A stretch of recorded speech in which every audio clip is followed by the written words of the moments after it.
I'm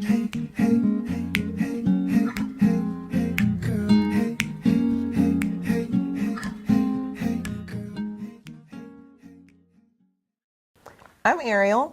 And I'm Lauren. And this is the DL Travel Channel. This episode, we're going to be discussing the characters in Fire In Beulah by Arielle Askew. And so we're going to kind of go over each character individually, discuss how they interact with each other, and character development overall. So the first character we're going to discuss is Althea. Althea is the protagonist of the novel. We actually had a little bit of trouble deciding if we thought that she was the protagonist because I think people generally think that that's like a hero character. She's definitely not, but she is the central character of the story, and we see things through her perspective more than anyone else. So, Lauren, what were your thoughts on Althea? So I know my thoughts about Althea are just a little bit different from yours. I see her as a complicated character, mostly because of her tendencies to be manipulative. And I think in order to be a manipulative person, you kind of have to do this balancing act where you have to act a certain way in front of different people. So you're seeing a bunch of different dimensions all at once. She's definitely, like we've discussed, has a little cognitive dissonance where she sees herself one way, but in reality she's completely different. Like, she is in a society where racism is widely accepted. Black people are supposed to be in the subservient role, and you treat them as such. But in her mind, she sees herself as very giving. She sees herself in the future when she's rich being a philanthropist. And we see in her actions, every action, that that's not the case. So this was actually one of my favorite things about the way Althea's character was written, was the cognitive dissonance, because for me, it reminded me so much of how liberal white people kind of are. They don't realize that they have these unconscious racist tendencies or these white supremacist thoughts.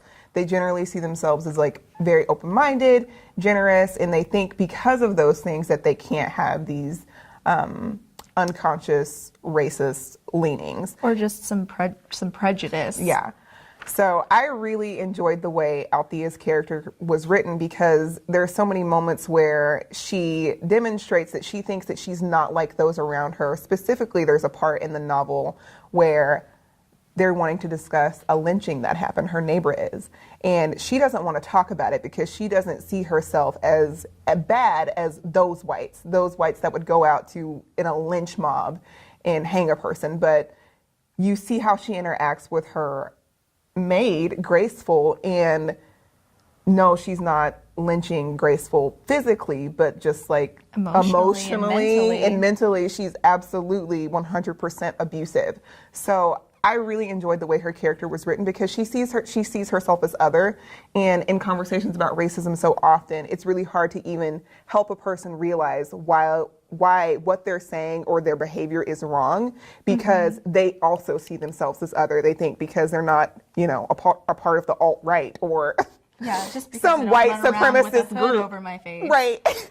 Because they're not a part of some organized white supremacist group doing white supremacist actions that they don't have white supremacist tendencies and thoughts. So I really enjoyed Althea's character.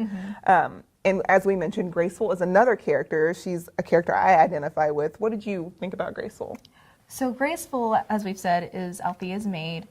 And Graceful's character is written in such an interesting way because even though she's in the subservient role, she does not carry herself that way at all. She knows her worth, I think. So she is often like, she just really gets on Althea's nerves, even though Althea at the same time feels like she needs Graceful. It's a very interesting dynamic because Graceful will not really speak directly to her most of the time or acknowledge her with words. It's more with her actions and with her expressions. And Althea just wants her to kind of fear her in a way, really. Right. And Graceful does not fear her. I really enjoyed Graceful's character because I identified with her a lot. I do really like the fact that she is so queen-like. She's very regal. She's very poised. She is. And like Lauren said, it's not necessarily expressed verbally because she's in this white supremacist structure where she's literally not allowed to say how she feels. But her actions, her facial expressions, the way she carries herself, you can tell that she has a lot of pride in who she is. And I really thought it was interesting the way Althea specifically responds to that, which is she's threatened by it. It infuriates her. Yes. And I've discussed this with Lauren. You know, we think she thinks Althea is a super complicated character. And I'm like, that's kind She's of, like, no. that like represents white women for me. It's just like, if you say black girl magic or I'm a queen or anything like that, it's either going to be appropriated or people are like, if a white woman said this, there would be a huge deal about it. And it's just like, just having that sort of pride in your culture and who you are and where you come from is perceived as a threat. And so you see that between these two characters. So I just adore this novel. And then we also have an antagonist character. Because you have to. Because you have to. And his name is Japeth. What about Japeth? So Japeth just so happens to be Althea's younger brother. Sorry, he's just a very crazy character. He's repulsive. He's repulsive. Japeth and Althea both come from kind of like the plains of Oklahoma, where it's very agricultural. They're kind of on a farm situation. And I think it's kind of that hard life that really creates anger in Althea, and Japeth also feeds off that same anger. So in a lot of ways, they're the same character, and in a lot of ways, they're not. Because whereas Althea, like you said, sees herself as good, Japeth just revels in the fact that he's evil and he does what he wants and he creates chaos. And not just chaos, he's the guy who's controlling the chaos. Right. He is very much a puppet master in this novel. So you will watch him manipulate situations, kind of like you watch Althea manipulate situations to her advantage. The difference is he's very aware of what he's doing and he feels no remorse about it. It's just him trying to get what he wants, and he is definitely wanting to hurt people. He wants revenge. Her, on the other hand, she doesn't think she wants to hurt people. And she thinks that she has remorse, but she doesn't. No. But yeah, Lauren doesn't. She thought Japeth was evil incarnate. I really do. I feel like just because, like you said, he feels no remorse, I feel like he does represent evil. Maybe he even represents the core of racism, because that's just at its core hatred. And that's all he has built up inside of him is And this greed. hatred. And greed. Absolutely. Yeah. And he doesn't care the fact that he creates this chaos, and so many innocent people get hurt because of it, just because it's going to serve him at the end, which I feel like there's only so many people in this world that really are truly 100% that way, where they don't care. I mean, I What feel like happens the to word everyone we're else. looking for is capitalism. I mean, maybe. No, I definitely agree. Greed is a huge theme in this novel, Yes. and it does. So I agree with you, actually. Evil incarnate. For me, I think maybe the word is probably, it may be closer to white supremacy than evil, which maybe those two things are Sure. probably the same thing. They go hand in hand. Right. But I do think, like, because he's so focused on just getting what he wants, he doesn't care who he steps on, and he doesn't care what he has to manipulate. I feel that same way about white supremacy. It's about the haves and have-nots. Yes. And it's based on skin color. And it's really about getting absolutely what you want and not caring who you step on, which is so often people of color and, of course, women too. So now that we've discussed the characters and you know a little bit more about them, we would like to discuss our favorites, because I want to discuss my favorite character I know and you do. Lauren wants to discuss her favorite narrator, because those are two very different things are. from the English minor. So why don't you start with your narrator? Okay. Simmer. So obviously, in this novel, there are many different narrators, and some of them I feel like are more at one with the character than the others, especially with Althea, because there's such cognitive dissonance involved. Iola's Tiger's character it's kind of speaking from the future. She has what's the word I'm thinking of? She has the benefit of hindsight to describe what's happening. So she has a lot more wisdom than the other characters do, because with the other characters, you're in the moment with them. And I feel like with Iola Tiger's narration, you get to have a more in-depth experience. And it's really her character that sheds light on the part that greed has in the story, and about how it's one of the biggest motivators. One of the things that I feel like, and you can correct me if I'm wrong. You're wrong. I'm wrong? Okay. I'm joking. I could be. One of the things about, white supremacy is that it's about socioeconomics. And if you're white, you'll have a better chance of having that power and having the money, which is basically what makes this world go around because of capitalism.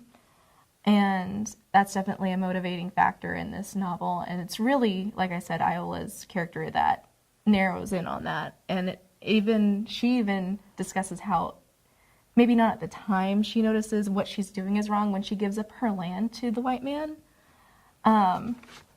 But she definitely regrets it and realizes afterwards that it was her own greed and her own, how would you say this? It was her own ambition to maybe hire her station in a way with money that made her give up something that in the end it didn't help her out at all. Right. She's definitely deceived by the white man. I do appreciate her character, and I'm not going to correct you. I do think that white supremacy and capitalism go hand in hand. And I really like that Rila Askew touched on both of those things. We're going to pause to say bravo for this novel. It's so good. It touches on so many things. But yes, capitalism is one of them. And I do appreciate Iola's narration because she is the person that makes it very explicit. And she does have the hindsight is 20/20. Like, she can see her own actions and how, greed is sort of contagious. That's true. That may even be exactly what she says in the novel. Right. It's almost like she got infected with something. And I can say from just like living in a country that is so privileged, even as an African American woman, I realized on a global scale, I'm very privileged because I have American behind African. So I really did appreciate her insight into that. Although I'm not sure like if Althea could narrate like hindsight, if it would be any different because she's so not self-aware as a character. Right. And Iola is. Right. She's absolutely very self-aware. So I think that concludes our assessment of the main characters. Of course, as Lauren mentioned, there are a ton of minor characters, but I can say this was one of the best parts for me of reading the novel. Would you agree, reading how the characters were written?